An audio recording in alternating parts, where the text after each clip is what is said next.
Nadie sabía exactamente cuándo había empezado a esperar.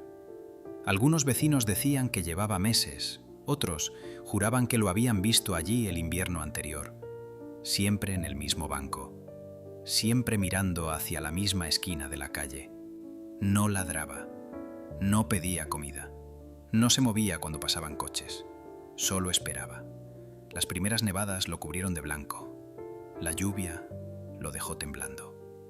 El calor del verano le agrietó la piel, pero cada mañana volvía al mismo lugar, hasta que alguien decidió preguntarse algo muy simple. ¿A quién estaba esperando? Esta no es solo la historia de un perro abandonado, es la historia de lo que ocurre cuando la lealtad no entiende de abandono. El pueblo era pequeño, uno de esos lugares donde todos se conocen, o creen conocerse. La plaza central tenía un kiosco cerrado, una fuente antigua y 3 bancos de madera. En el banco más cercano a la parada de autobús apareció una mañana de noviembre. Era grande, de pelaje oscuro ya salpicado de canas, las costillas ligeramente marcadas, el collar viejo, sin chapa. Se sentó, miró hacia la esquina donde doblaban los coches al entrar al pueblo, y no se movió. Los primeros días nadie le dio demasiada importancia.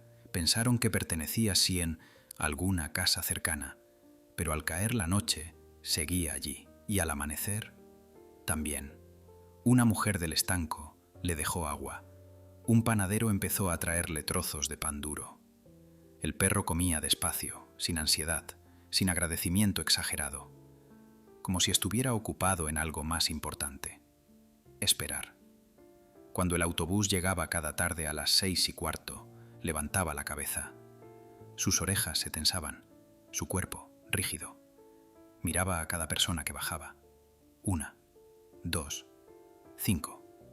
Cuando la última puerta se cerraba, bajaba la cabeza de nuevo. El invierno llegó sin avisar. Las temperaturas bajaron de 0. Una mañana apareció cubierto por una fina capa de nieve. Temblaba, pero no se movió. El veterinario del pueblo intentó acercarse para llevárselo. El perro gruñó bajo, no agresivo, solo firme. No quería irse, no sin antes ver lo que esperaba ver. Y así pasó el primer invierno. Cuando llegó la primavera, el banco ya tenía su nombre no oficial: el Banco del Perro. Los niños le pusieron un apodo: Sombra, porque siempre estaba allí, callado, quieto, pero nadie sabía aún cuánto tiempo llevaba esperando, ni lo que había pasado antes de que apareciera en ese banco. A Sombra lo intentaron adoptar varias veces, sin decir la palabra. Porque en los pueblos la gente no adopta, se lo lleva. Un chico joven lo llamó con una salchicha. Sombra se acercó, olió, comió y volvió al banco. Una señora mayor le puso una manta. Sombra la olió, se tumbó encima. Y cuando la señora se fue, volvió a sentarse mirando a la esquina. Era como si el banco fuese una promesa, como si moverse fuese traicionarla. El veterinario Tomás empezó a observarlo de lejos. No solo el cuerpo, la mirada de un perro que no está perdido, sino que está esperando algo exacto. Un jueves, mientras cerraba la clínica, Tomás vio algo que no había visto antes. Sombra no miró al autobús, miró a una furgoneta blanca que pasó despacio por la calle lateral. No se levantó, pero su cuerpo cambió. Tensión, alerta, una rigidez antigua. Como si esa furgoneta llevase un recuerdo dentro. Tomás la siguió con la vista y notó un detalle: una pegatina desgastada en el cristal trasero, medio arrancada. Un círculo azul, una estrella amarilla en el centro. No era nada, y al mismo tiempo era demasiado concreto. Esa noche, Tomás se llevó una foto mental a casa. El círculo azul, la estrella, la furgoneta, el perro. Al día siguiente preguntó en la ferretería, en el bar, a la señora del estanco: ¿de quién es la furgoneta blanca con una pegatina azul vieja atrás? El bar se quedó un segundo en silencio. Luego alguien dijo: Era de Julián. Y otro añadió, casi sin querer: ¿de cuándo trabajaba en la carretera? Antes del accidente. Tomás tragó saliva. Julián, el que vivía en las afueras. El camarero asintió. Sí, pero ya no vive aquí. Se fue hace 2 años, 3. Tomás miró por la ventana hacia la plaza. Sombra estaba en el banco, como siempre. Entonces empezó a cuadrar algo que aún no tenía forma. Julián había sido camionero, un hombre grande, manos ásperas, voz baja, de esos que no hablan mucho, pero cuando lo hacen, te escuchas a ti mismo. Y Julián tenía un perro. Lo recordaban todos. Un pastor mestizo enorme, oscuro, con una mancha blanca en el pecho. Un perro que se sentaba al lado de Julián en la terraza del bar como si fuese parte del mobiliario. Alguien dijo: se llamaba Rayo o Trueno, algo así. Tomás negó con la cabeza. No, no era Rayo. Lo vi una vez en consulta. Se llamaba Sombra. La palabra cayó como una piedra pequeña. No hizo ruido grande, pero dejó un círculo en el aire. Sombra no era un perro aparecido. Sombra era un perro que había pertenecido a alguien. Y si perteneció a Julián, ¿por qué estaba solo? Tomás decidió ir a la antigua casa de Julián, en las afueras, una casa baja, con un porche, la valla medio caída, hierbas altas. En la puerta había una marca de arañazos, como de uñas antiguas, y en el suelo del porche, una cadena oxidada. No era una prueba, era una sensación, como si alguien hubiese vivido allí, esperando también. De regreso al pueblo, Tomás miró el banco. Sombra tenía la cabeza apoyada sobre las patas delanteras. Dormía, pero no descansaba. Dormía como quien no quiere perder el turno. Y entonces, Tomás entendió lo más triste. Sombra no estaba esperando comida. Estaba esperando a su persona. El segundo invierno llegó más duro. La nieve no caía como postal bonita. Caía como castigo. El pueblo empezó a normalizar lo imposible. Un perro viejo, quieto, resistiendo. Algunos lo llamaban tozudo, otros tonto. Pero Tomás ya no podía verlo así. Así que una noche, cuando el frío mordía de verdad, salió con una jaula grande, una manta térmica y calmantes por si hacía falta. Se acercó despacio. «Sombra, soy Tomás». El perro levantó la mirada, no con miedo, con esa calma que duele. Tomás le habló como se le habla a alguien que no quieres asustar, pero tampoco quieres mentir. «Te vas a congelar aquí. No pasa nada si te mueves un poco, solo un poco». Sombra ladeó la cabeza, como si lo escuchara, como si entendiera perfectamente, y aún así decidiera lo contrario. Tomás se agachó. «¿A quién esperas, eh?» Y entonces ocurrió algo raro. Sombra no miró al autobús, miró a Tomás y soltó un quejido bajito, casi invisible. No era dolor, era aviso, como si dijera: «¿No me entiendes?». Tomás intentó tocarle el cuello para ver el collar. Sombra no mordió, pero su cuerpo se endureció como piedra. Tomás lo dejó. Se sentó en el borde del banco, a su lado, sin invadirlo. Y esperó con él. Pasaron 5 minutos. 10. A las 6:15 llegó el autobús. Sombra se incorporó como si una cuerda invisible lo levantara. Tenso, atento, con la dignidad de quien no se rinde. Bajaron 3 personas, un adolescente con mochila, una mujer con bolsas, un hombre mayor que caminaba despacio. Sombra olió el aire. Por primera vez, Tomás vio algo romperse en sus ojos.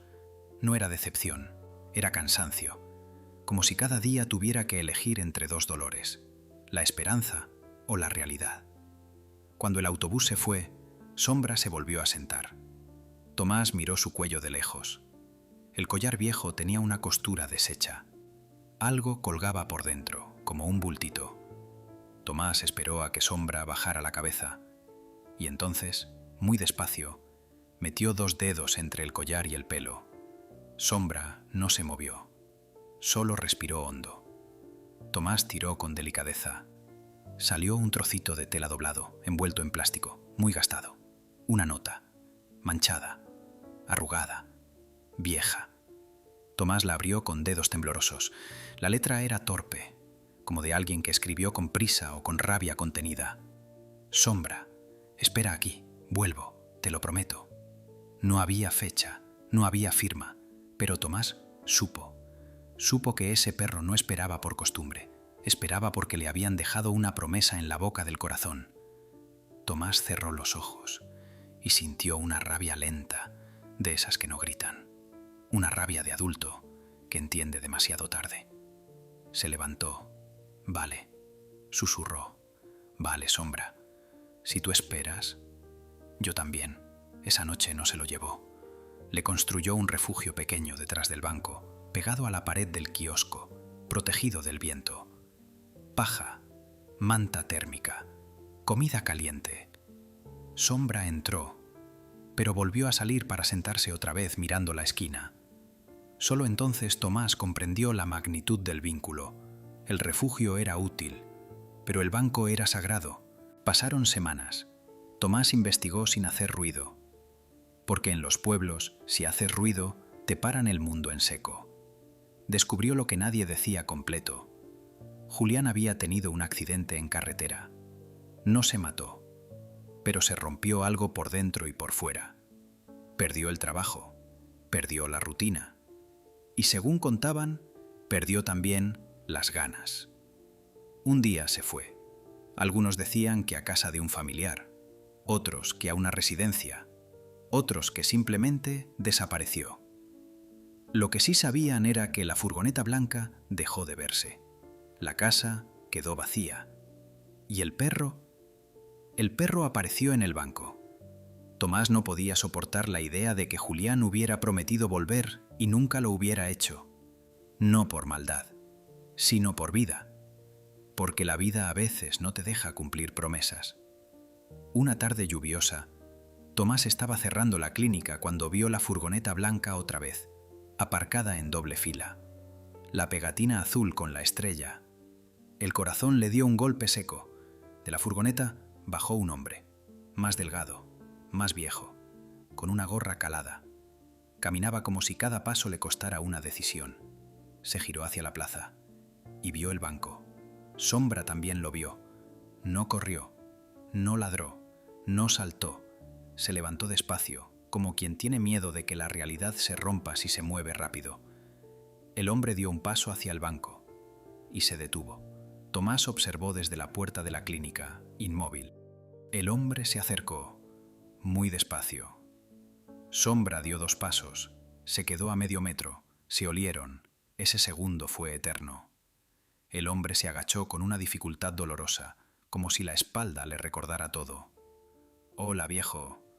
La voz se le quebró. Sombra hizo algo que nadie le había visto hacer en 2 inviernos. Apoyó la cabeza en la rodilla del hombre, sin fuerza, sin exigencia, solo presencia. El hombre rompió a llorar, no un llanto ruidoso, un llanto de vergüenza, de culpa, de alivio. «No pude volver», susurró. «No pude, ¿vale? Lo intenté, pero no pude». Tomás se acercó entonces, como si la escena necesitara un testigo humano que no la contaminara. «¿Eres Julián?» El hombre asintió sin mirarlo. «Soy lo que queda». Tomás tragó. «Él te esperó aquí todo este tiempo». Julián miró el banco, como si lo viera por primera vez, como si entendiera tarde el altar que había creado sin querer. «Le dejé la nota», dijo. «Pensé que alguien lo recogería. Pensé que... no sé lo que pensé». Sombra levantó la mirada. No había reproche, solo cansancio. Julián acarició su cara con dedos temblorosos. «Vengo a por ti». Sombra no se movió. Julián lo miró, desconcertado. «¿Vamos?» Sombra giró la cabeza hacia la esquina, la de siempre, como si necesitara un último sí del lugar, como si el banco tuviera que despedirlo. Tomás se agachó y le habló bajito, casi como a un niño. «Sombra, ya está, ya llegó». Sombra respiró hondo y por primera vez dio un paso sin mirar atrás. Julián se llevó a Sombra a la clínica para revisión. El perro estaba viejo, sí, artritis en caderas, dientes gastados, alguna cicatriz. Pero había algo que sorprendió a Tomás. El corazón de Sombra estaba fuerte, como si la espera, en vez de matarlo, le hubiera dado un motivo para seguir latiendo. Tomás le explicó a Julián lo básico: medicación, comida blanda, calor, paseos cortos. Julián escuchaba con atención, pero parecía estar oyendo otra cosa por dentro. Cuando terminó, se quedó en silencio y preguntó: ¿crees que me perdona? Tomás se quedó un momento sin respuesta, porque la respuesta real era complicada, pero la verdad emocional era sencilla. Creo que no te juzga como te juzgas tú. Julián bajó la mirada. Yo le prometí que volvería. Tomás asintió. Y él te creyó. Julián tragó saliva, como si esa frase pesara más que todas las demás. Días después, la gente del pueblo notó el vacío. El banco estaba vacío. El kiosco parecía más triste, como si alguien hubiera apagado una luz pequeña que llevaba años encendida sin que nadie lo supiera. Algunos se alegraron, otros se sintieron raros, como cuando te acostumbras a una pena ajena y de golpe desaparece. Julián se instaló en una casa de un familiar, a 20 minutos del pueblo. No volvió a las afueras, no volvió a la casa vieja. No quería. Sombra se adaptó en silencio. Dormía más, comía mejor. Caminaba con dificultad, pero caminaba, y aún así, cada tarde a las 6:15, se levantaba y miraba hacia la puerta, no hacia la esquina, hacia Julián, como quien comprueba que esta vez la promesa sigue ahí. Una noche, Julián llamó a Tomás. No está bien. Tomás fue. Encontró a Sombra tumbado, respirando lento, con esa calma profunda de los animales cuando saben. Julián estaba en el suelo, a su lado, sin saber dónde poner las manos. No quiero que se vaya pensando que otra vez lo he fallado. Tomás se agachó y apoyó una mano sobre el costado del perro. Sombra lo miró, y luego miró a Julián, y le lamió los dedos una sola vez. Un gesto pequeño, como una firma, como si dijera: ya está, estoy aquí. Sombra murió esa misma madrugada, sin dramatismo, con calor, con su persona al lado. A la mañana siguiente, Julián volvió al pueblo. Fue solo.